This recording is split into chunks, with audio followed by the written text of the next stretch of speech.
Imagine this for a second. You're holding the objective of your team. Everything feels under control. And one of your teammates is absolutely farming. He's getting kills, dealing damage, doing way too much. You know, that one player that just refuses to lose. So you're thinking, oh yeah, this fight is free. And then suddenly, he starts burning. Not from an ability, not from an ultimate, just burning. For absolutely no reason. And at first, you're confused. Then you look around and you start noticing something. Every time someone plays aggressive, every time someone overextends just a little bit, the ground starts lighting up. And then you hear it. Loud, fast, and way too close. Because in the enemy team, there's one character, one dude, and his name is Ghost Rider.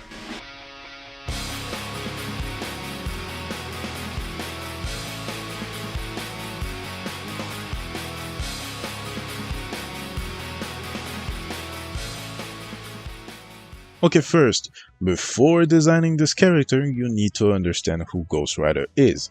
Ghost Rider isn't really a hero in the way most characters are. He's more like a punishment system. And behind that flaming skull is Johnny Blaze, a stunt rider who made a deal to save someone he loved, which is already a terrible idea. Because in Marvel, if you make a deal with something that sounds even slightly demonic, it's never going to end well. What he got wasn't just power, it was a curse, a bond with Zarathos, or Zarathos, whatever you like to pronounce his name, I don't know. The spirit of vengeance.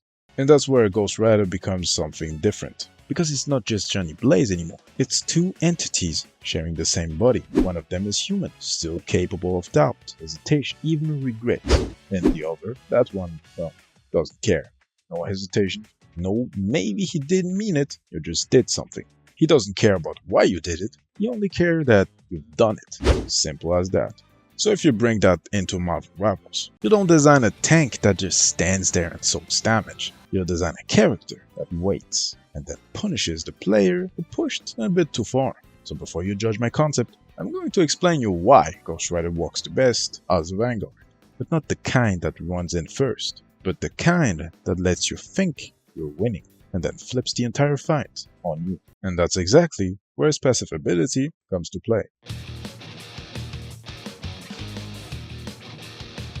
His passive ability is called Spirit of Vengeance, and honestly, this is the most important part of the kit. Enemies build something called guilt when they play aggressively, so if someone is dealing a lot of damage, getting elimination, or constantly diving your team, they slowly get marked. And once that guilt builds up, Ghost Rider can see it, and when you hit those targets, they ignite. They start leaving hellfire behind them when they move. So basically the player on the enemy team becomes the easiest one to punish, which is kind of poetic. His primary attack is called Chain of Judgment. His main weapon is his chains, which gives him a strong mid-range presence. It's not super fast, but it hits hard, and every third hit applies a debuff called Judge. That reduces the enemy's damage output for a short time. So instead of trying to out-damage the carry, you just make them worse, which honestly is something even more annoying. His first ability is called Hell Cycle. Now this is where the thing starts getting fun. Let's ride. You summon the Hell Cycle, his motorcycle. You're flying across the map at high speed, immune to slows, leaving fire everywhere you go. And that fire isn't just visual, it actually creates zones that enemies don't want to walk through. But here's the catch, you can't attack while riding, so you're not using this to deal damage, you're using it to mess up with positioning, split teams, and make people panic. Basically, you turn the map into a bad place to be. And that, for example, would work perfectly against Quicksilver. Just saying. The second ability is called Reckoning Drag, my personal favorite. Going somewhere? While you're on your bike, you can grab an enemy. You latch onto them and drag them behind you for a short moment. It doesn't mean free kill, they can also dodge it, and their team can still heal them. Or even better, White Fox can cleanse them. But if you catch the right target at the right time, you pull them straight out of position, through fire, onto your team, or maybe off the map, which either way will be into a very bad situation. His third ability is called Hellfire Surge. This ability is close range. quick burst around you, small damage, short slow. But more importantly, it instantly builds guilt on everyone it hits. So if the fight hasn't really started yet, you press this, and suddenly it has. His fourth ability, which would be his signature ability, is gonna be Burning Loop. This is the ability that people will remember. While riding, you draw a circle of hellfire on the ground. After a short delay, it ignites, and anyone inside takes damage over time. And if they try to leave, they get heavily slowed. But here's where it gets really good. If you ride through that loop again, it collapses and explodes inward. So now enemies have a choice: stay inside and slowly burn, or try to leave and risk getting caught in the collapse. Either way, it's gonna be pretty bad. And at this point, you're not chasing anyone anymore. You're just deciding where the fight is allowed to happen. His ultimate ability is called Hellfire Combo, which now is actually my favorite one. I got this idea with my best friend, and let me tell you, this concept made us crack up like crazy. I'm gonna explain. With your ultimate, you fully unleash the Hell Cycle. You're faster, you're tankier, and harder to stop. And you start covering the entire fight in Hellfire Pass. You can carry allies, and you can also carry enemies, which is gonna be the funny part of this ability. Fresh after respawning, you can pop your ult. Your allies can hop onto the bike, and Ghost Rider will turn into a human taxi, driving him and his allies straight to the fight again. And if you pop your ult during a fight, you can drag enemies with you. If you press your ult button again, Ghost Rider will leave his motorcycle and launch it forward with allies or enemies still on it.